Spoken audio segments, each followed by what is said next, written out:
La grève se poursuit dans les CPE affiliés à la CSN sur la Côte-Nord. Pendant les 3 prochains jours, les employés vont tenir une vigie 24 heures sur 24 à Bécomo et à Sept-Îles devant les bureaux des députés.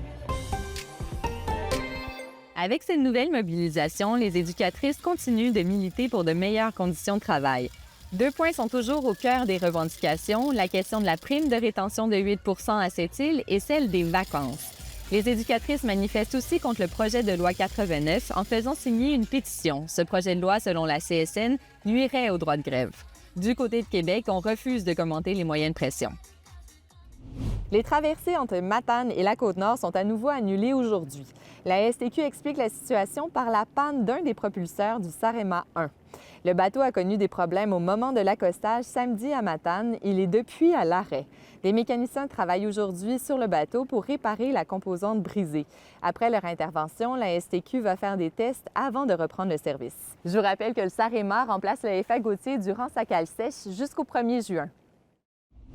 Et on parle hockey et séries éliminatoires dans la LHJMQ. Le Drakkar est en mauvaise posture face aux Wildcats de Moncton. L'équipe de Bécomo a perdu ses 2 matchs, vendredi et hier, contre la formation du Nouveau-Brunswick. Vendredi, ils ont été blanchis 7-0 et dimanche, ils ont subi une défaite de 4-1.